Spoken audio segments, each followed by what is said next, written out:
Salut tout le monde, c'est Jean-Michel. Puis aujourd'hui, on a un super invité qu'on aime beaucoup, beaucoup, parce qu'il nous apprend toutes sortes de choses tant sur sa compagnie, mais aussi il y a des bonnes opinions sur le marché de l'art, puis le marché en général. Fait que merci une fois de plus d'être avec nous, Patrick Levasseur, CEO de Bose Goldfield.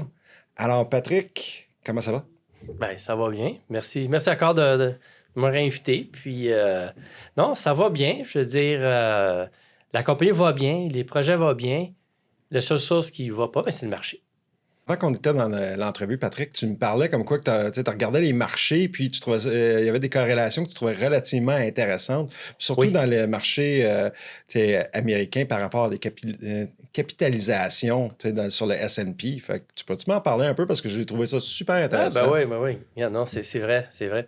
Regarde, tu sais, on parlait tout à l'heure, tu sais, je disais en effet, le secteur minier est mal aimé, ignoré, inconnu, oversold. Mais un bon indice de ça. Puis ça montre aussi que les marchés, c'est comme ça. Quand quelque chose est un bas extrême, mais c'est souvent celui-là c'est le secteur, il y a le plus de potentiel de la hausse. Mhm. Quelque chose à l'inverse, c'est quelque chose, quand tu vois, c'est surpondéré ou que ça dépasse même peut-être un peu la logique, mais c'est ce secteur-là qui peut être plus vulnérable. Hein? Un bel exemple de ça, c'est... j'avais un graphique qui était assez intéressant.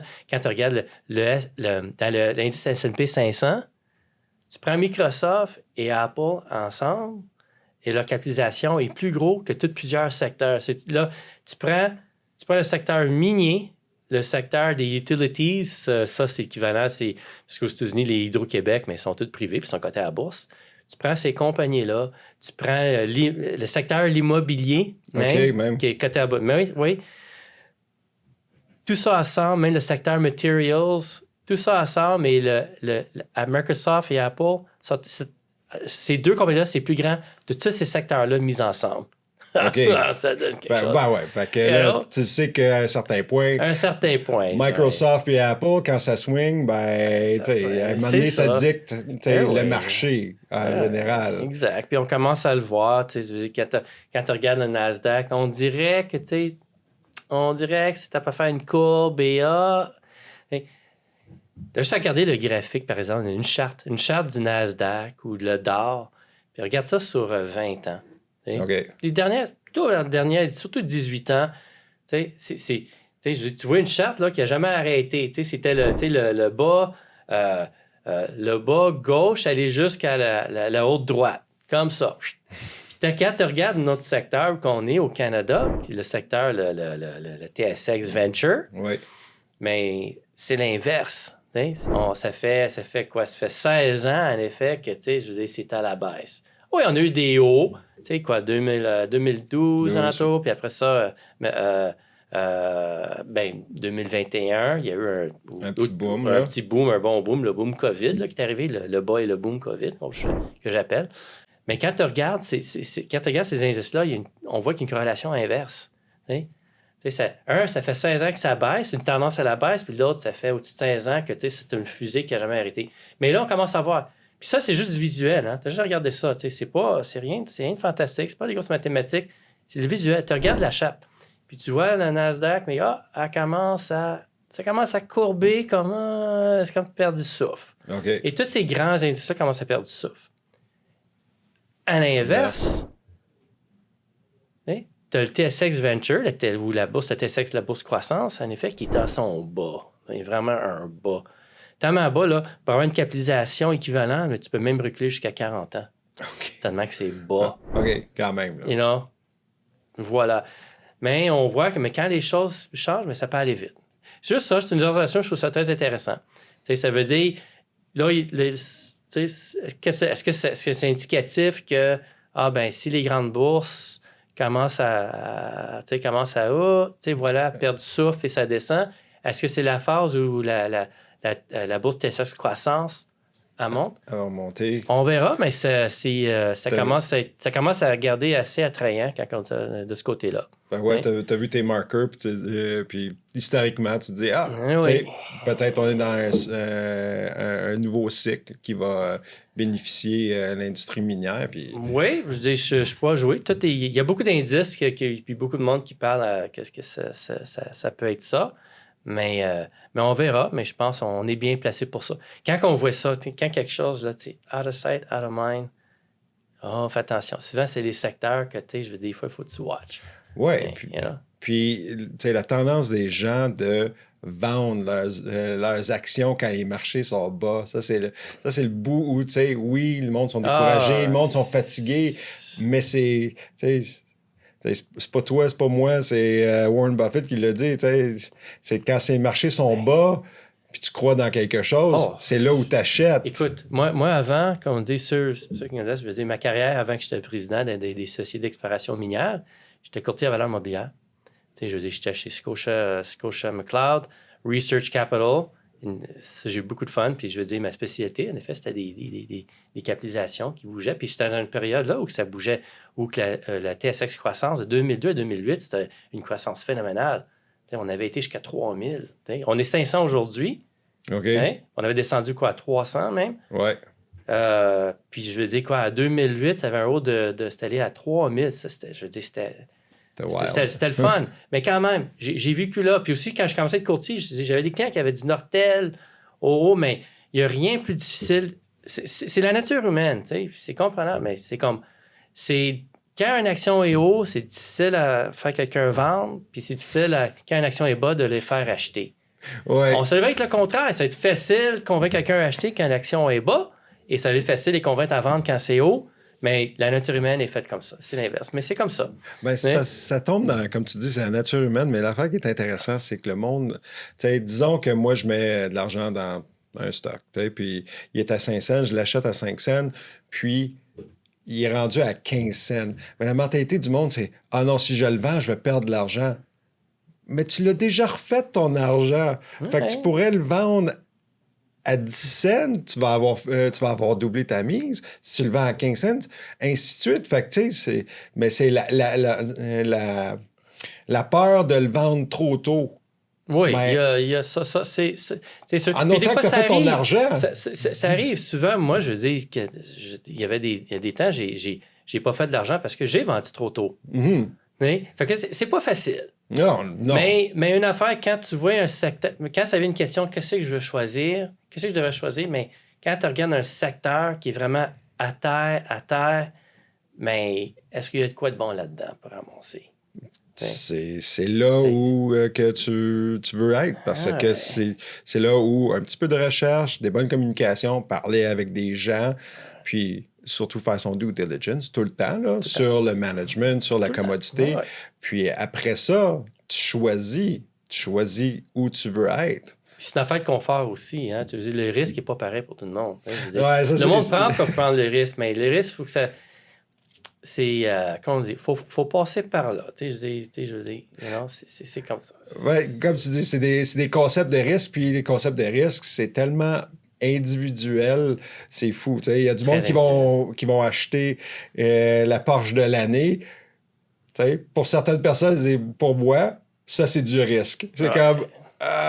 dès que je la sors du parking du car dealer, ben that's it, là. J'ai perdu une valeur automatique. Ah oui. Mais non, ça devient toujours une question de comment on le sent en tant qu'individu. Mais là, aussi, tu me parlais, parce qu'on a eu une belle conversation à l'extérieur avant qu'on fasse le Up to Speed. Tu me parlais de l'or là, en ce moment. Puis toi, pourtant, tu travailles dans une compagnie qui fait de l'exploration minière pour de l'or. Mais là, en ce moment, comment tu te sens par rapport à l'or en tant qu'une commodité? Bien, je veux dire, je sens beaucoup mieux qu'avant parce que, regarde, l'or l'avait monté, puis l'or a fait un haut, c'est quoi, alentour? C'est 2110. Mm-hmm. Mais ça a fait un haut 2110, ça a rebaissé. OK. Ça fait quelques... Ça fait quoi, 3 ans à peu près, ça a monté? Oh, oui.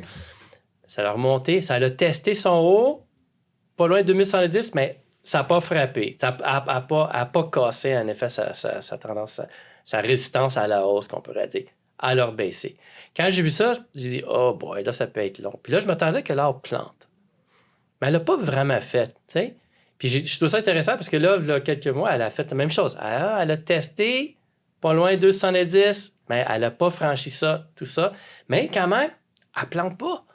Et ça, je trouve ça c'est comme ça, c'est un signal. Tu vois, quand on dit l'or, elle attend. Tu sais, elle continue, je veux dire, tu sais, elle se transige dans un range là, que je trouve intéressant. Puis on dirait, tu sais, souvent, elle teste. Qu'elle l'a fait récemment, tu sais, on passait encore 2000, deux fois qu'on dépasse le 2000. Mais moi, je pense que une fois qu'on frappe ça, et ça peut arriver, qu'est-ce qui va être le déclencheur pour ça, que tout d'un coup, que les taux d'intérêt arrêtent de monter, que tout d'un coup, le signal, c'est qu'on arrête de monter, même peut-être la première baisse d'un quart de point. Est-ce que ça va être ça, tout d'un coup, qui peut faire là, paf, frapper sa résistance? Mais si jamais elle le fait, mais je trouve que c'est là que ça peut être, les réactions peuvent être assez violentes à la hausse. Ouais, puis, tu sais, si tu regardais l'or sur une charte de 5 ans, c'est évident, là, on le voit. Là, il y a des montées, puis ça redescend. Mais c'est jamais drastique. C'est toujours... Ça fait 3 fois qu'elle teste. 3 fois qu'elle teste son haut sans qu'elle perce. Et ça, c'est extraordinaire. C'est rare que tu vois ça. C'est rare que tu vois ça, mais c'est un signal. Quand ça le fait 2 fois, puis ça, on appelle ça un double top, c'est comme, OK, ça va être long, party's over. Mais quand ça fait 3 fois, c'est comme, quelque chose qui se passe ici. Sinon, elle est prête pour faire un nouveau haut, mais c'est quel catalyste qui va l'amener? Je ne sais pas. Mais on dirait que le marché... moi, ce que je trouve intéressant, c'est comment ça n'a pas vraiment planté par après. Elle teste. Fait que, on verra. Il y a peut-être quelque chose qui s'en vient. Fait que c'est garder un œil sur ça, puis c'est pour voir ça. Il y a deux choses, on dirait, qui s'en vient, qui peut être clé là-dedans. On parle de la bourse TSX Croissance dans un bas, parmi un bas historique. Je veux dire que ça fait 16 ans que ça baisse. Puis là, on dirait comme là, il y a un plateau. On dirait qu'elle fait un plancher. Puis, je veux dire, est-ce qu'elle va être décollée de là? Je ne sais pas, mais après 16 ans, là, puis en même temps, on voit quelque chose qui se passe, point de vue l'or. On dirait l'or, elle veut franchir. Puis on voit que les grands indices américains, on dirait ça commence à courber puis perdre le souffle. Tous les indices sont là pour qu'il y ait un grand changement, en effet, dans les marchés. On le voit. Fait que, comme je dis, regarde, juste à regarder une charte de 18 ans, la TSX Croissance, puis tu vois, évidemment, c'est une tendance à la baisse pendant 16 ans. À l'inverse, regarde une charte du Nasdaq, le Dow, le S&P 500, c'est le contraire. C'était up and up and up and up sans arrêt pendant 16, même 18 ans. Les deux, puis on dirait que c'est une corrélation inverse qui arrive. Et si c'est le cas, mais je pense que ça peut être... peut être super intéressant. C'est intéressant, oui. Surtout que quand on parle de métaux précieux et métaux rares, ben, on est en plus dans une période de croissance, de besoin de ces ressources-là. Alors, ça aussi, c'est un facteur à réaliser qu'il en sort plus des iPhones, il en sort plus des Tesla, il en sort... Alors, à un moment donné, l'offre et la demande vont jouer, là. Puis...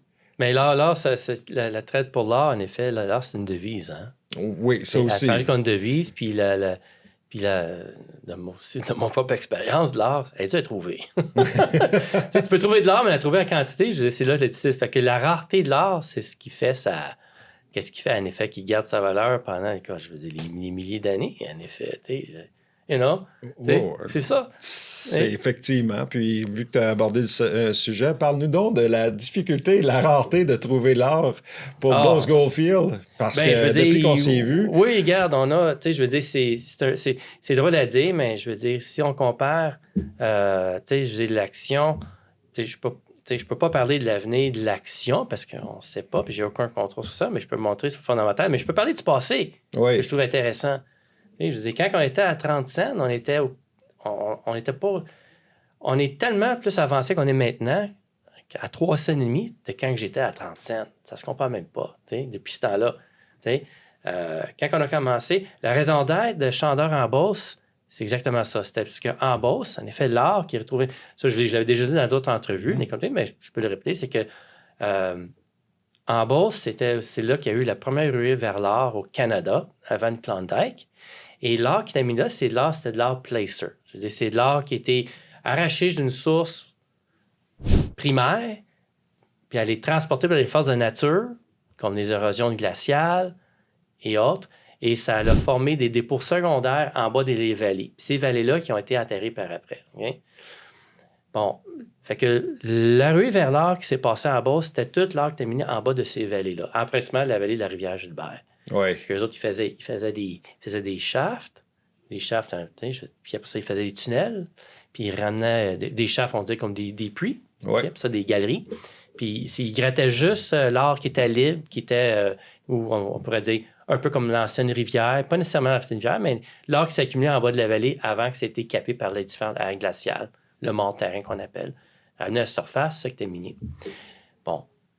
Même si on a cette belle histoire d'art en Beauce, puis le dépôt Placer qui était miné, puis l'activité, puis, je veux dire, l'art était miné pendant 50 ans. 1847, mais l'âge d'or, on pourrait dire, c'est 1860 jusqu'à 1880. C'était intense, 2000 mineurs qui étaient là, puis c'était quelque chose. Malgré cette belle histoire-là, la géologie qui entoure le dépôt Placer de la vallée Rivière-Gilbert était quasiment inconnue. Ça veut dire, quand Chandeur en Beauce est venu public en février 2019, il fait un autre mandat, c'était ça. C'était vraiment, bon, là, on a une compagnie société publique, on ramasse des fonds. Pourquoi? Mais assez résoudre le mystère d'où vient cet art-là. Parce que si on peut retracer d'où l'art vient, peut-être on peut faire une belle découverte et faire trouver un gisement. C'était ça. Mais ça n'a pas été facile. Ouais? Non. Okay? On a travaillé pendant 4 ans. Il fallait vraiment commencer à zéro. Fait que c'est là qu'on a fait la géophysique. Puis, un bout de temps, on a même fait un programme 2021. On était capable de bien financer. On a fait un programme, on a fait 4000 mètres de forage au diamant. Ça veut dire que c'est un forage où on regardait en effet la roche source en dessous, le bedrock. OK. La première hypothèse, c'est que l'art de la rivière Gilbert venait... peut-être elle venait de la roche en dessous du dépôt Placer. Pourquoi? Parce que les forages qu'on a fait pour sortir les pépites d'or du dépôt Placer, quand on utilisait les pépites, on voyait que les pépites d'or étaient très anguleux, ça n'était pas arrondi. Fait que elle n'a pas voyagé. Fait que, vu qu'elle n'a pas voyagé, puis tellement anguleux, même cristalleux, ça dit, sa source, elle est là. Mais quand on a fait le forage, elle n'est pas là. C'est comme... Fait que, c'est un drôle d'énigme, tout ça. Puis là, on a vu que, elle faisait plus d'études aussi, et on a vu que c'est quoi en tout? C'est une saprolite. Alors, c'est une roche qui est hautement fracturée. Et qu'est-ce qu'on croit qui est arrivé? C'est que parce que pré-glacial, dans le temps de la Beauce, c'était des montagnes, dans le temps, des montagnes rocheuses, et c'était très chaud. Pas dans le temps des dinosaures. Hein. OK, oui. Très chaud, tropique, tout ça. Et qu'est-ce que ça fait? Ça fracturait une roche, ça donnait ce qu'on s'appelle une roche pourrite. Et en même temps, quand l'art a été érodé de sa source primaire, puis elle a voyagé en bas de la montagne, le flanc de la vallée de la rivière Gilbert, elle était plutôt en solution. C'est comme l'acidité et la chaleur a fait que l'art était comme en solution. Puis quand elle est tombée, quand c'est rendu en bas de la rivière, en bas de la vallée Gilbert, en dessous de l'eau, la solution, elle a rentré dans toutes les craques et les crevasses de la roche fracturée. Puis elle a grossi, qu'on s'appelle par accrétion. Ça veut dire que, un particule d'or s'ajoute à un autre particule d'or. Puis... C'est un peu le phénomène qui arrive. C'est déjà arrivé dans certaines places où, je veux dire, dans le temps, quand tout le monde, des fois, il y a des anciennes pièces d'or qui étaient peut-être assises dans une rivière. Puis quand il prend la pièce d'or, mais elle a tout un paquet d'or qui s'accumule en tout. C'est ça, l'accrétion, tu sais. Okay. L'or attire d'autres or. D'accord. Puis ça veut dire que la pépite, elle a grossi à l'intérieur d'une classe. C'est pour ça qu'elle a comme gardé une forme, puis elle a été anguleuse. Ça veut dire elle a été formée sur place, mais son transport est en solution. Et une autre partie, c'était une transparence détritique. Ça veut dire simplement un morceau d'or est arraché, puis elle a tombé, elle a trouvé là. Fait que c'est un mélange des deux. C'est ça qui faisait la confusion. Bon. Fait que c'est ça. Puis aussi, quand on avait trouvé de l'or, quand on avait trouvé encouragé, c'est quand on avait fait des tranchées à Saint-Simon-les-Mines, puis le forage qu'on a fait, tout ça. Puis quand on avait annoncé, oui, on a trouvé de l'or visible, mais il y a quelque chose de très particulier. Oui, on voyait un grain d'or qui est très excitant, mais il n'y avait aucun bruit de fond alentour. Et ça, c'était pas normal. Parce que normalement, quand tu as de l'or, c'est de l'or visible, mais le restant de la carotte, il devait avoir de l'or dissimulé dedans. OK, Et d'accord. il n'y en avait pas, c'était rien. C'était vraiment comme un grain d'or avec rien d'or. Puis c'était un autre indice, quand je parle, c'est comme, tu sais, fait que tout ça ensemble, la conclusion, c'est que, bon, le dépôt n'était pas exactement en dessous. Mais quand même, les travaux qu'on a faits, le forage des tranchées, on était capable d'établir un modèle de ce qu'on cherchait. D'accord. On disait, bon, qu'est-ce qu'il faut trouver? Ce serait un affleurement. OK, je commence à être rentré technique, là, mais un peu de géologie. Je ne suis pas géologue, ça veut dire que je vais être capable de simplifier les choses parce que c'est le même que je le comprends aussi. OK, d'accord. Mais on explique par mes géologues. C'est que qu'est-ce qu'on recherche, ils croient, c'est qu'on a une formation de type saddle reef. D'accord. Je vais expliquer un petit peu plus ce que c'est que ça veut dire, saddle OK, reef. s'il te plaît. Mais pour l'instant, c'est que qu'est-ce qu'on voit, c'est que la géologie, on voit c'est un peu comme une crème glacée napolitaine faite sur verticalement. Hein. Et, mais à certaines places, là, elle a une courbature, ça s'appelle, c'est un axe de natiforme. C'est-à-dire qu'il faut trouver un genre de dôme où ça plie.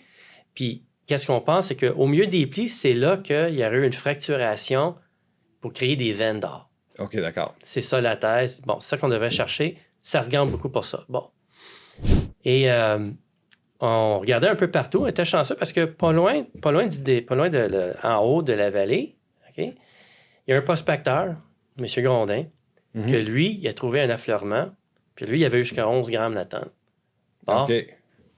C'est bien, c'est la première fois que, tu sais, sur 170 ans, c'est la première fois qu'il y a une roche qui était testée qui a de l'or intéressant dedans. D'accord. Fait que, mais entre-temps, on faisait d'autres travaux, mais l'été passé, on travaillait sur notre autre découverte qui était près de la frontière américaine, près de Chartierville. Ouais, je vais revenir sur ça, qui était quand même bien intéressant. Là, je veux dire, ça nous a attiré parce que on voyait des carrières sablières qui étaient en opération, qui avaient de l'or dedans. Ça veut dire, immédiatement, on dit quelque chose qui se passe ça. Fait que oui, c'est là qu'on avait investi l'argent. Bon. Mais quand même, qu'est-ce qu'on a fait cet été? Même si on était occupé dans le sud du Québec, pas loin de la Chartierville, c'est que on ne peut pas laisser ça tomber. Je veux dire, première fois, on voit un affleurement qui est intéressant. On a fait juste 500 mètres. Ça, c'est rien dans le domaine. Je veux dire, 500 mètres, le monde dit, fais pas ça, c'est pour rien. C'est quoi les chances que tu vas trouver de l'or avec juste 500 mètres? Mais on l'a fait, puis bang, on a frappé.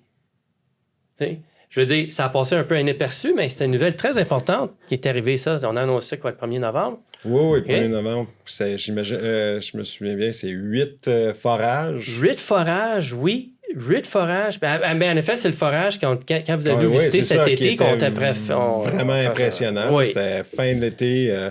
8, on a vu toute ça, la machinerie, le travail. Notre vidéographe Diego est même allé sur la machinerie. Je suis pas sûr qu'il avait le droit. mais tu sais, c'était super intéressant. Puis on a vraiment vu. Puis ça l'a donné des résultats. Oui, ça a donné des résultats comme... je veux dire, pour nous autres, c'était un moment un peu, on dit Eureka, enfin. OK. Pourquoi? Parce que cette fois-ci, c'est complètement différent. Cette fois-ci, c'est que le modèle en enfoiré, ça commence à ressembler beaucoup au modèle qu'on recherchait. Ça commence à confirmer. C'est pas à 100%, mais ça commence à confirmer un modèle saddle reef. Mm-hmm. Puis, pourquoi c'était différent cette fois-ci? C'est que, bon, c'est la première fois que, je veux dire, presque tous les trous qu'on forage, on a frappé une structure qui était aurifère. Fait qu'on a eu des demi-grammes, 1 gramme, 3 grammes, 5 grammes, aller jusqu'à 11 grammes. Mm-hmm. Et voilà. Et pas juste ça. Qu'est-ce qu'on n'avait pas quand on fait des autres forages cette fois-ci, c'est que quand on frappait dans une structure, mais elle avait, que ça soit haut ou bas, elle avait au moins une anomalie d'or constante. Et cette structure-là, on sait qu'elle continue, on était capable de la suivre à la surface jusqu'à 300 mètres, aller vers le nord-ouest. Mais qu'est-ce qui est le fun, c'est qu'elle est parallèle au dépôt Placer. Okay. Et si on la suit plus loin, elle serait exactement dans le chemin de l'érosion vers sud pour aller en bas de la vallée. Alors, on croit qu'on a trouvé une structure qu'elle est fortement possible, que c'était une des... On croit qu'il y en a peut-être 4 en parallèle comme ça, mais que c'est une structure qui aurait peut-être formé le dépôt placer. OK, fait que là... Fait que, oui, il y a d'autres choses... fait que c'est... En ce moment, tu es en train de suivre le filon d'or. Ben, on pourrait dire que c'est un filon qu'il faut suivre, mais encore, pourquoi celle-là, c'est vraiment important, même si on a juste foré comme à 2 places, puis on a croisé la structure, on a confirmé elle est là, et puis on a juste fait 30 mètres, là, c'est vraiment rien. Comme on dit, on avait juste 500 mètres, tu sais. Quand on regarde d'autres compagnies, les autres, ils font des 4000 mètres, 20 000 mètres, tu sais, je veux dire, c'est vraiment comme, c'est bien, on était vraiment chanceux. Puis pas juste ça que c'est important, c'est que en trouvant la structure et la confirmer, puis par le forage, on sait cascade l'air, on sait c'est quoi la roche, on sait c'est quoi les indices qui peuvent être associés avec l'or et tout ça. On va en parler un petit peu plus tard. Mais qu'est-ce qu'on a trouvé? Cet affleurement-là, qu'on a trouvé de l'or à surface et ensuite en profondeur, bien ça devient un peu comme notre pierre...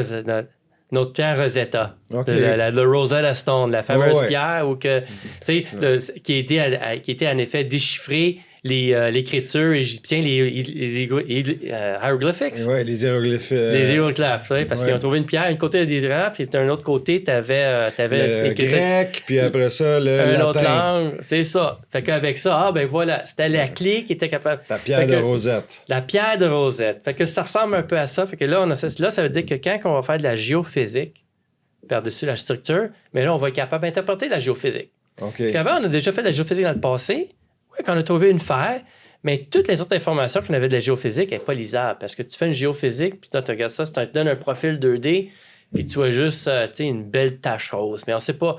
Qu'est-ce qu'elle veut dire, la tache rose? Quelle sorte de pierre? On ne sait pas. Tu peux juste... Il faut corréler cette information avec du forage. Mais là, on l'a fait. On a un forage qui a identifié la structure de l'or, la structure, la roche encaissante, et tout ça. Puis là, quand on fait une géophysique, on va pouvoir exactement comment l'interpréter. Là, ça veut dire que toutes les géophysiques, on pourra faire, on peut suivre la structure là, à l'infini, là, jusqu'à temps qu'on est aussi longtemps qu'on peut la trouver. Ça veut dire que tous les forages futurs, au moins, on ne va pas gaspiller des trous. Hein? Ça coûte cher le forage. Oui, non. Ça coûte cher le forage, mais comme tu viens de dire, là, tu as un peu plus comme une carte, puis un modèle sur quoi tu peux te baser, puis faire ton travail, puis continuer. Oui, je veux dire, c'est... En effet, c'est comme on a trouvé l'aiguille dans le tas de foin. C'est vrai à dire, mais c'est ça. Mais c'était la clé. Puis là, on peut la suivre. Là, c'est une question de suivre la structure. Là, c'est de suivre la structure. Puis pour tes actionnaires... La Saturne Pointinelle, je dirais qu'on est beau X. Puis pour tes actionnaires, ça fait... Ça fait du bien parce que c'est non seulement pour toi, mais là, tu es en train de confirmer des hypothèses. On est en train de travailler. Oui, c'est une grande percée. Oui, c'est une grande percée. Puis, qu'est-ce qui est le fun aussi, c'est que avant j'étais tout seul à ça du Québec. Mais là, je suis encore tout seul à ça du Québec. C'est correct. Je trouve qu'à cause de ça, on n'est pas mieux arrivé, puis on a les meilleures tonnes. Mais quand on regarde la géologie aussi, la géologie, je veux dire, on est dans la simple formation géologique que les coupes dernières années, là, les belles découvertes qui se font en or au Canada, c'est la même formation géologique qu'on est à ce moment. Le sud du Québec, le fin sud du Québec, où ce qu'on est, qu'est-ce que ça s'appelle? C'est une formation géologique qui s'appelle le Gander et Humber Zone.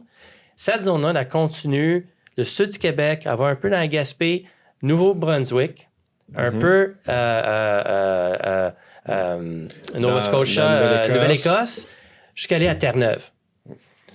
Alors, c'est la même formation géologique où le fameux, il y a quelques années, Newfoundland a fait des trous comme débiles, puis elle avait même monté une capitalisation de 2 milliards, juste avec des résultats de forage. Hein? Ouais. Dernièrement, regarde, t'as des compagnies comme Puma d'exploration. Puma est à la même formation géologique que nous autres. Puis regardez, allez voir les résultats de Puma. C'est fantastique. Hein? Fait que c'est très, très encourageant. Puis nous autres, c'est la même chose. On est juste au début, mais c'est quand on parle d'un dépôt qui a été mis dans le passé, dépôt placer. Qu'est-ce que ça veut dire aussi? C'est une grosse anomalie d'or. Il faut la suivre. C'est une grosse... Tu peux pas avoir un indice plus gros pour dire les gens trouvent de l'or, ou même tu peux... Tu sais, si t'es assez patient, tu vas trouver de l'or dans la rivière. Des grains d'or, des peu d'or. Tu sais, c'est une grosse indice, ça. Fait que, ben, c'est la première fois qu'on peut commencer à associer une structure compétente qui peut être associée à ça. Fait que ça, c'est à venir. Il va y avoir des travaux à faire, mais voilà. Tu sais, c'est comme, tiens. Puis là, puis aussi, tu as touché brièvement, puis je veux en savoir un petit peu plus, sur Détine. Oui, Détine. Oui, tout le temps le fun, Détine. Oui, on a passé beaucoup de temps à Détine. Comme on dit, on a fait l'été passé, on avait fait un forage, pas un forage au diamant. C'était pas un forage au diamant, c'était un forage juste pour savoir l'or. On voulait voir la profondeur des vallées. OK. Et s'il y avait de l'or dans les vallées. Oui, il y a de l'or. Hein? C'était très encourageant. On a aussi fait des échantillonnages en vrac. On a fait un échantillonnage qui s'appelle du dredging. Ça veut dire c'est quoi? C'est qu'on a creusé, mais l'eau se remplit assez vite. Puis c'est comme un dredge, c'est comme un aspirateur. Puis on voit qu'est-ce qui sort, fait que ça, on avait ramassé des grains d'or assez intéressants. Aller jusqu'à 2 grammes par mètre cube. Bon, la différence, hein? Quand on parle placer, quand on parle du forage au diamant, quand on sort une carotte de roche, ça c'est tout le temps, c'est l'or par mètre. Par mètre. Par mètre, oui, parce que c'est carrément on fort, puis ma compréhension, c'est on fait le forage au mètre.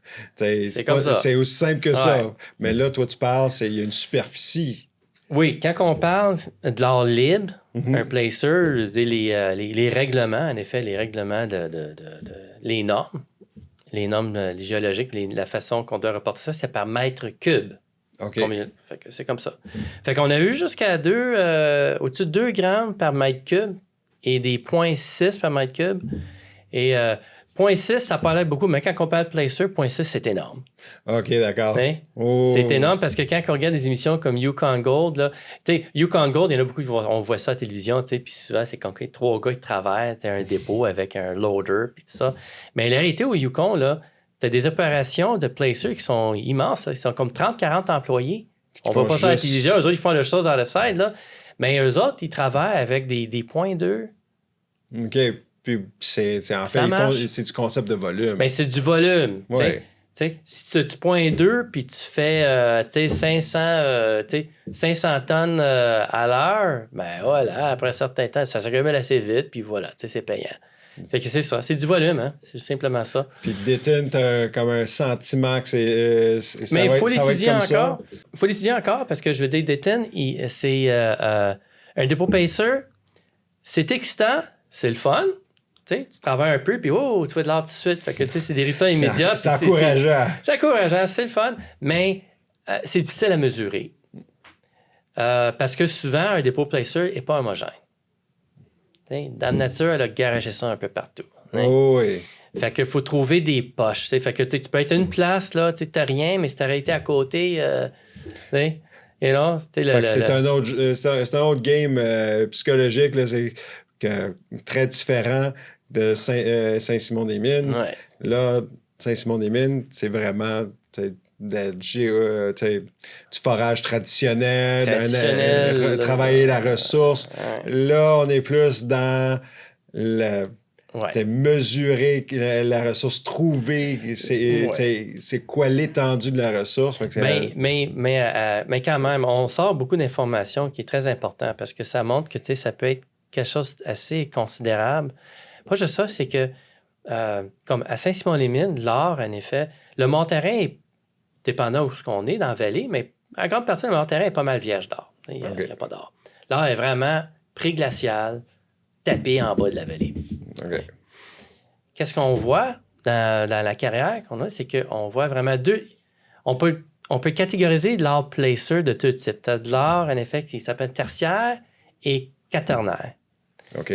Et la différence là-dedans, c'est quand on parle de l'or du tertiaire, tertiary en anglais. Okay. J'ai du mal, c'est tertiary. Okay. C'est de l'or, en effet, pré-glacial, ou temps des dinosaures, qu'on pourrait dire. Il est là. Hein? Et après ça, tu as de l'or, en effet, qui s'est accumulé. L'or d'être quaternaire, c'est pendant les différentes ères glaciales qui s'est accumulé. Mais qu'est-ce qu'on trouve intéressant à Chartierville, c'est qu'on a trouvé de l'or qui s'est tertiary. Oui, tertiaire, hein? OK, ouais. Tertiaire. On a trouvé de l'or quaternaire. OK. Et on a même trouvé de l'or à surface. Ça veut dire qu'elle a une source à quelque part, pour l'instant inconnue, Mais c'est que cette vallée-là, à Chartierville, elle s'est fait alimenter pré-glacial, lac glacial, Et jusqu'à aujourd'hui. OK. OK, fait que là, La vallée, elle se fait alimenter par une source à quelque part. Voilà. Fait qu'il faut la trouver. Tu sais, je veux dire... T'es accumules tes mystères, toi. T'es accumules tes mystères. Non, mais c'est ça, l'exploration. Tu sais, je veux dire, je commence avec un indice, puis je dis, il y a quelque chose... fait que c'est le fun, mais il y a encore beaucoup de travail à faire. Mais, je dis, c'est sûr, je veux dire, il y a une source à trouver là aussi. À part continuer les travaux de mesurer le dépôt qui est là, le dépôt de type Placer. Mais c'est sûr, il y a beaucoup de travail géologique à faire, mais essayer de retracer ça, d'où vient sa source. Puis d'un point de vue, l'accueil, parce que comme j'ai vu, moi, moi, Louis-David, toute notre équipe, on est allé en Beauce. Puis écoute, honnêtement, te voir, le monde s'est arrêté pour te serrer à la main. C'était assez impressionnant. Quelqu'un a carrément arrêté son camion pour se présenter parce qu'il avait entendu parler de toi. On sait qu'en Beauce, c'était bien apprécié. Même que je crois que Louis-David est allé à un tournoi de golf, puis il s'est fait demander comment ça se fait que tu n'étais pas là. Ce qui était assez intéressant. Oui. Je me demande comment ça se passe pour toi à Chartierville. Est-ce que c'est la même ouverture d'esprit que tu retrouves en Beauce? Oui, à ce moment, oui, mais la grande différence en Beauce, parce que je veux dire, ça fait longtemps que j'ai une présence là. Puis je veux dire, pas ça, parce que, tu sais, je veux dire, il faut que je parle aux gens. Pas juste qu'on travaille, beaucoup des travaux. J'ai des voisins. Oui, que c'est très particulier pour Chandeur en Beauce, c'est qu'on a des mobiliers aussi à Saint-Simon-les-Mines. Oui. L'ancienne opération minière, je veux dire, on a hérité les temps, on les avait achetés. Mais même à ça, comme mon exploration, là, c'est chez mes voisins, là. C'est mes voisins. Oh, oui. Puis je vais être bon, je veux dire, comme tout bon voisin, on se parle, on se côtoie. J'explique qu'est-ce qu'on fait. Mais je veux dire, parce qu'en Beauce, je veux dire, quand je parle aux gens, il y en a beaucoup qui disent, je veux dire, j'ai mon père, mon grand-père, ou il y a quelqu'un dans la famille qui travaillait dans le projet d'art, puis ils entendent parler. Mais après ça, qu'est-ce qu'ils reconnaissent que, pour le temps, personne n'en parlait. Ouais. Qu'est-ce qui est arrivé avec cette belle histoire-là? Fait qu'il y a une patrimoine qui leur appartient, puis ils sont curieux, puis je pense, sont très heureux de voir quelqu'un qui s'en intéresse. Puis, puis la région est importante, mais je pense qu'elle est sous-évaluée, pas juste point de vue exploration, son potentiel d'art, qui est très évident, mais point de vue de l'histoire, parce que je dis là-bas, c'est là que, je veux dire, la première rue vers là au Canada, c'était en Beauce. Regarde, l'industrie minière, là, c'est une industrie fondateur du Canada, tu sais, le forestier, les ressources naturelles, les mines, tout ça, je veux dire, on est encore connu pour ça. Tu sais, je veux dire, ça n'a pas changé. Ça n'a pas changé. Tu sais, je veux dire, le monde pense encore le Canada. Oui, je veux dire, on est une société moderne, on est une industrie mais quand même, la perception, c'est encore, on est un pays de ressources. Mais pourquoi? Mais c'est à cause de notre passé. Mais quand on regarde qu'il y a une industrie qui est aussi importante, l'industrie minière au Canada, qui est reconnue mondiale, juste aller le salon congrès minier qui se passe à chaque année à Toronto, le PDAC, oui. Quand tu vois 20 000 personnes dans une place, là, c'est comme... La plus grande bourse pour financer les projets miniers encore, c'est où? C'est la TSX Croissance. Oui. Hein? C'est encore là. C'est encore là. C'est encore chez nous. C'est encore là. C'est là qu'il y a le plus grand nombre de sociétés minières cotées à bourse. C'est là. Sur toute la planète, c'est encore là. C'est incroyable. Mais même à ça. Juste à dire, c'est que de toute cette grosse industrie-là importante au Canada, le noyau de ça, c'est en Beauce. C'est là où ça a commencé. C'est là que ça a commencé. Les plus grandes pépites au Canada, ça vient de là. Les premières compagnies d'art enregistrées viennent de là.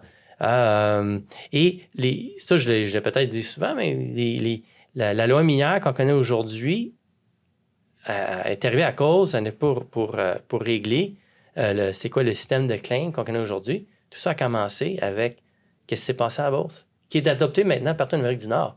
Hein? Mais c'est pour ça que je trouve que il est temps qu'il y ait un genre de un musée ou un centre d'interprétation pour reconnaître ça en Beauce. Je veux dire, je sais qu'à Saint-Simon-les-Mines, c'est quelque chose, c'est un projet qui tient à cœur, qui aimerait ça faire. C'est un genre, puis Je supporte ça. Je pense que c'est quelque chose qui devrait me voir le jour. Là. Voir quelque chose commémoratif, quelque chose pour... éducatif aussi. Éducatif. Ouais. Pour... S'il y a une place au Canada qui devrait voir ça, c'est là. Je veux dire, là. ça, c'était vraiment ground zero. C'est là que ça a commencé. Et ça devait être reconnu pour ça. À Saint-Simon-les-Mines. Hein? Ah, j'aime ça. C'est... parce que ça fait partie de notre héritage culturel. Ça fait partie de non seulement notre héritage culturel, mais c'est aussi notre futur est là-dedans. Parce que sans les ressources naturelles...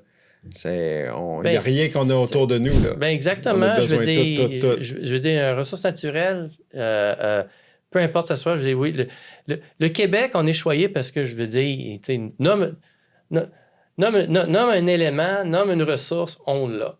Même des choses qu'on ne pense pas. Du sel, on a du sel. Oui. Sel, graphite, même du diamant, là, j'ai la mine à fermer, mais quand même, on a du diamant. On a tout, surtout les éléments, les choses, tout ce qui est... Oui. Tout ce qui est pour les batteries. Pour les batteries, puis le monde, il ne faut pas oublier, c'est que, je veux dire, ça, c'est un inventaire qui appartient à tous les Québécois. Puis, ça fait partie de notre diversification économique aussi. Oui. Parce qu'oublie pas, une mine, je veux dire, une usine, elle peut fermer, on peut déménager, aller ailleurs dans le monde.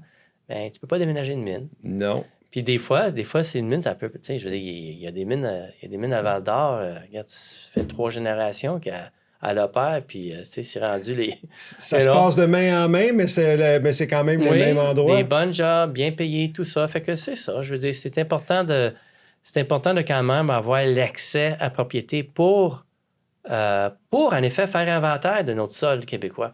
Oui, puis aussi, comme moi, il y a quelque chose, c'est un petit peu mon cheval de bataille, c'est je préfère que ça se fasse chez nous. Ben oui, c'est parce ça. que on a l'expertise, on a des lois, on a toutes sortes de systèmes qui est là pour préserver, protéger et promouvoir. Oui. Alors, quand les gens sont « Ah, mais le domaine minier », j'ai dit « Ben moi, je préférerais avoir mes composantes de mon iPhone, que ce soit au Québec versus des endroits en Afrique ou dans d'autres pays que... Et le faire bien aussi. Oui. Parce qu'il y en a des mines qui vont peut-être exploiter ailleurs dans le monde, mais aussi, c'est une exploitation mal faite qui est un abus d'un abus un abus de la nature, un abus de la ressource et un abus du peuple qui est là aussi. Exactement, oui. T'sais, tandis ici, regarde, on a des règlements, une mine peut être bien faite sur les normes, puis avec un retombé pour le monde, pour les Québécois. Parce que, regarde, je donner comment... Oui, il y avait un temps, une mine, oui, ça polluait. Je veux dire, évidemment, comme tout dans le temps. Oh, oui. Je veux dire, moi, je suis un certain âge. Je veux dire, quand j'étais petit, je veux dire, on se promenait à la voiture, je veux dire, on n'a pas de ceinture de sécurité. En vélo, j'avais jamais de casse. Puis on fumait des restaurants puis des avions. Aujourd'hui, c'est impensable. Mais la même chose, une mine, ça peut mais là, aujourd'hui, on veut bien faire ça. Oui, puis tant qu'à le faire, ben, tant qu'à avoir, on va le faire chez nous. Moi, un petit peu Jean Lesage, qui est maître chez nous. Par rapport à Hydro-Québec, c'est parce que c'était comme ça, Hydro-Québec. À un moment donné, ça a été fondé sur le principe de, nous, on va contrôler la ressource. Puis nous... Mais il y a un phénomène qui se passe que je trouve peut-être un peu inquiétant, c'est que, je veux dire, on dit non à quelque chose avant vraiment savoir c'est quoi. Je veux dire, souvent, il y a un grand débat sur une mine ou anti-mine, mais on ne sait pas s'il y a un autre potentiel d'une mine. Est-ce qu'on peut faire un inventaire comme il faut de qu'est-ce qu'on a?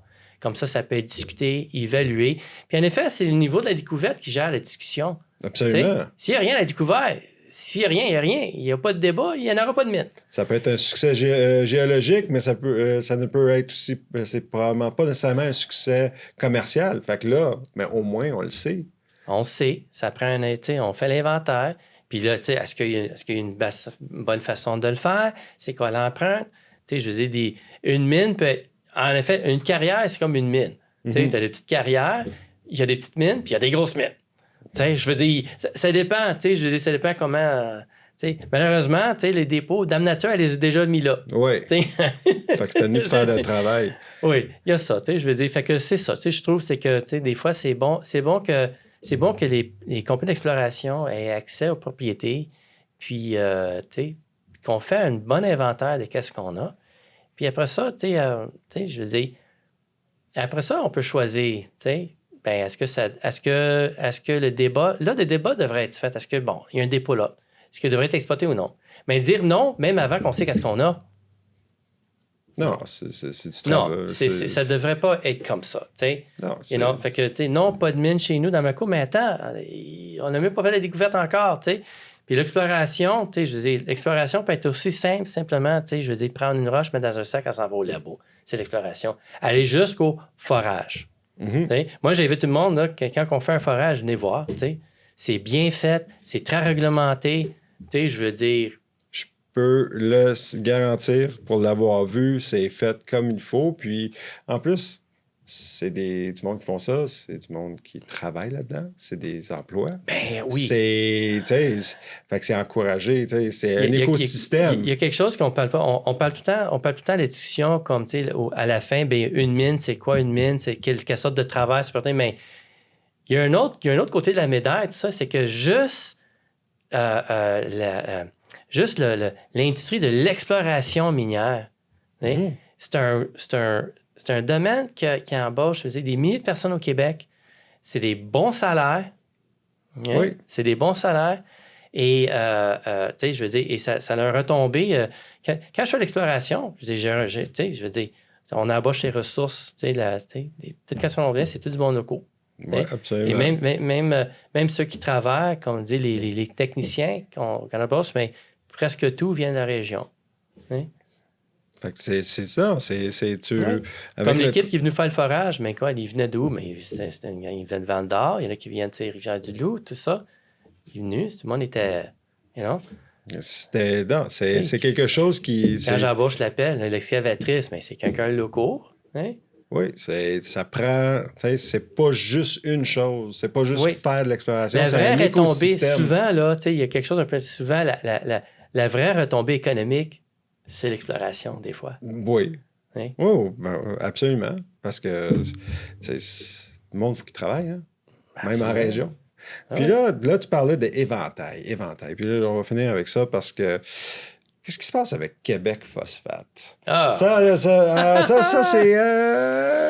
On voit des nouvelles. On voit des nouvelles. Non, garde, je veux dire, c'est comme ceux qui me connaissent, je veux dire, j'ai côté ressources, batteries, tout ça, qu'on dit, je suis cofondateur de HPQ Silicon, où tout ça a commencé par, on était un premier de prendre des claims pour le quartz qui fait ça. Fait que, je veux dire, c'est tout le temps comme, côté ressources pour batteries, c'est quelqu'un qui en a fait. Mais quand j'ai vu ça, qu'est-ce qui m'a vraiment impressionné là-dedans, c'est que, bon, je connaissais bien le phosphate.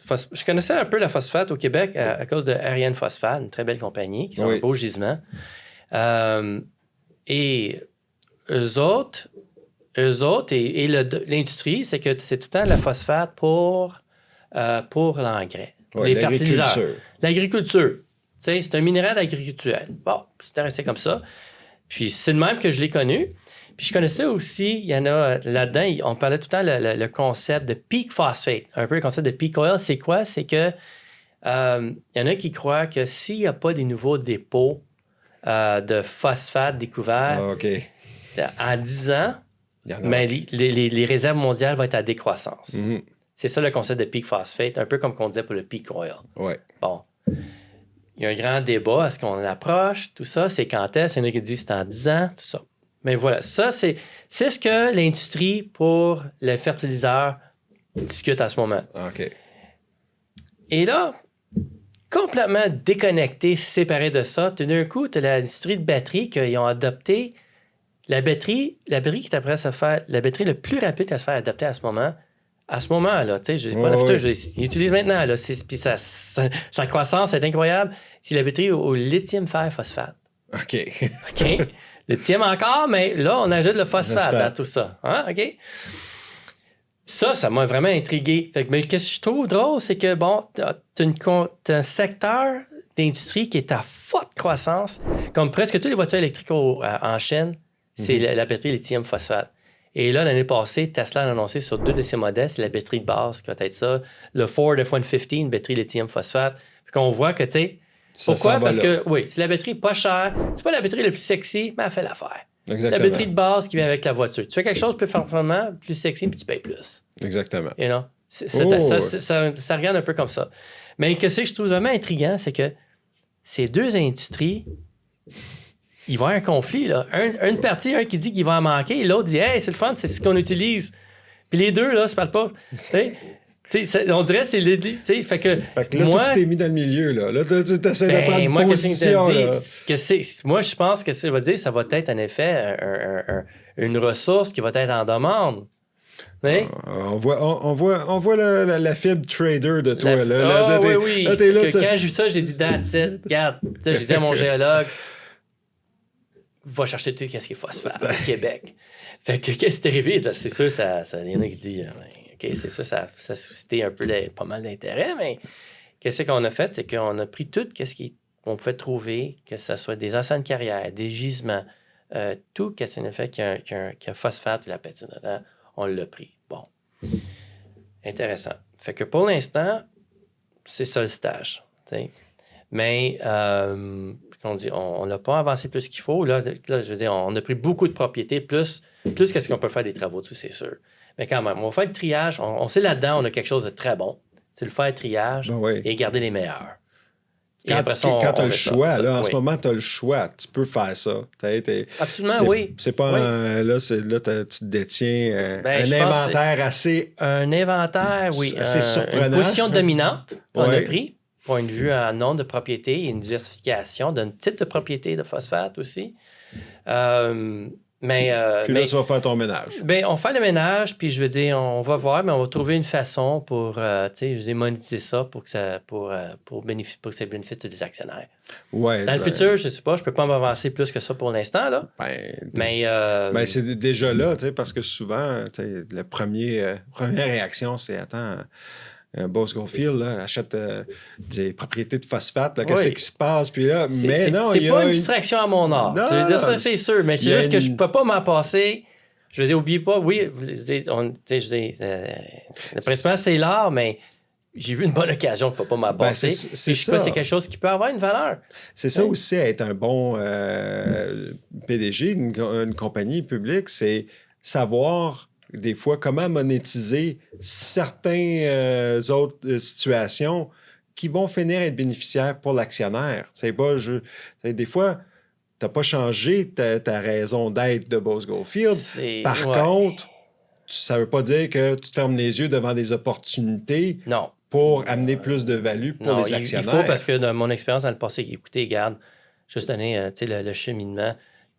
Avant, on était... avant, c'était Uranium Bay. Quand j'ai embarqué, là, c'était Uranium Bay, l'uranium.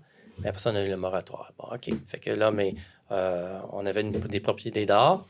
Ça allait bien, mais là, on était rendu, je vous ai 2009, le pic. Après ça, dans le temps, on ne peut pas ramasser 2 cents pour l'exploration d'or. Mais c'est correct, on a d'autres développements. Fait que, après ça, on avait la protéine de graphite qu'on avait achetée. Pour 50 000. On avait vendu ça à Canada Carbon. Puis on a fait, ça, c'est bien. Ça a vraiment renfloué les coffres de la société. Fait que tout ce temps-là, on avait le projet d'or, mais je veux dire, il fallait trouver une façon pour pas juste survivre, mais aussi, je veux dire, tant que possible, être focusé comment qu'on peut ajouter une valeur aux actionnaires. Ça a tout été ça. Oui. Fait que les graphites, c'était bien. Mais après ça, quand j'avais eu l'appel, quand j'étais à Uragold, puis j'ai eu l'appel d'une compagnie qui commence à poser un paquet de questions sur des dépôts de quartz qu'on avait. La raison qu'on avait ça, c'était pour voir s'il y avait de l'or. Puis là, quand on me pose la question, mais pourquoi est-ce si important ce dépôt-là? Bien, est-ce que le dépôt que vous avez, ça, c'était pour faire, c'était le quartz, il fallait laisser ce métal. Oui. Et voilà un net HPQ et tout le kit, voilà. Oui. Mais entre-temps, c'est juste ça. Tu sais, je veux dire, dans le temps, moi et Bernard, là, Bernard qui est président CEO à ce temps de HPQ Silicon, on n'a jamais arrêté tout le temps focusé. Puis voilà, ça a fonctionné. T'sais. Regarde aujourd'hui, HPQ Silicon, on a une capitalisation de quoi, 80 millions. C'est Même ça. il y a 2 ans, on avait frappé 400 millions de capitalisation. Mais quand j'ai eu cet appel-là pour le quartz, on avait une capitalisation de 2 millions? Ben, c'est ça. T'sais? C'est avoir une diversification puis une flexibilité intellectuelle. Tout C'est important. le temps, tu sais, puis je veux dire, à être une compagnie d'exploration, mais regarde, ça nous donne la chance d'être ça. Tu sais, je dis, oui, j'ai mon chapeau d'or, mais regarde, je peux pas passer. L'occasion était là, je ne peux pas m'en passer. Et tout, il y a tout un indicatif qu'on parle d'une ressource qui peut être une rareté. Et pas juste ça, encore le Québec était spécial. Parce que la plupart des réserves de phosphate au monde, c'est dans la roche sédimentaire. Mm-hmm. Et 50% de ça, je crois, viennent du Maroc. Okay? Mais la phosphate, pour faire l'acide phosphorique de batterie, si on veut quelque chose, un produit qui est assez pur pour les batteries, mais c'est la phosphate qui vient, en fait, de roche volcanique, de la patite. Puis c'est là, puis on est pas mal fort là-dedans. Puis je veux dire, c'est le Québec, peut-être parmi les meilleurs dépôts au monde de ça. Mm-hmm. On est choyé avec ça, tu sais. Encore. Tu sais, on parle d'une ressource, okay? Je veux dire que tout d'un coup, bon, un côté, on en a besoin pour l'agriculture, c'est ce qui nourrit la planète. Pas de phosphate, pas de nourriture, on meurt tous, OK? Ouais. C'est comme ça. C'est quand on veut continuer à faire l'agriculture à l'échelle industrielle pour nourrir la planète, tu as besoin de la phosphate. C'est simple comme que le potache aussi, tout ça. C'est 2 ingrédients essentiels. Mais là, tout d'un coup, on a toute l'industrie de voitures électriques et les batteries que ça intéresse à sa ressource-là. Fait que il faut qu'il y ait des nouvelles découvertes. Puis c'est là où tu as vu ton opportunité. Puis on verra. Elle est là, ça fait partie de l'inventaire à cette heure de Chandler en Beauce. La raison qu'on a fait Québec Phosphate, c'est simplement une question de branding pour l'instant. Qui est super important parce que, en fait, c'est quelque chose que j'ai vu d'autres grosses compagnies commencer à faire, commencent à brander leurs projets. Ouais. C'est tout dans la même boîte, mais ça donne une identité. OK, ça c'est là, ça c'est là. Exactement. Puis là, on verra dans le futur c'est quoi notre approche. Mais pour l'instant, c'est là. Je veux dire, c'est pas... c'est honnêtement, comme d'habitude, Patrick, toujours absolument intéressant parce qu'il y a tellement de connaissances, tellement de belles discussions. Puis, tu sais, malgré en ce moment, comment ça se passe dans le marché, il y a, tu sais, je vois quelqu'un qui est dans son projet. On n'a jamais arrêté. Je veux dire, pas, des fois, ça m'étonne parce que des fois, je dis, j'en viens pas. On a-tu vraiment fait ça? Je dis, quand je regarde juste la charte, la TSX, la bourse croissance, TSX croissance, TSX Venture Exchange, puis je vois que, oui, il y a eu des hauts, mais la réalité, c'est que la tendance est à la baisse. Je dis, de quoi ça va faire 14 ans, là. Je veux dire que je suis dedans. Je veux dire, avant, je suis côté là, mais côté comme président de la Société d'exploration minière. Puis j'en viens pas. Comment qu'on a fait tout ce temps-là? Mais je peux juste imaginer que, je veux dire, comment que ça va être quand, tout d'un coup, la bourse de croissance, c'est l'inverse. Et là, ça va être son moment pour les prochaines années. Est-ce qu'on arrive? Je pense qu'on est proche, mais on verra. Je peux pas prédire le futur, mais il y a beaucoup d'indices qui annonce peut-être ça va être notre tour. Et puis on va être là, puis on va essayer d'en profiter le plus possible quand ça va être notre tour. Fait que, écoute, merci beaucoup, Patrick. Une fois de plus. Merci beaucoup. Puis, j'espère que vous avez apprécié.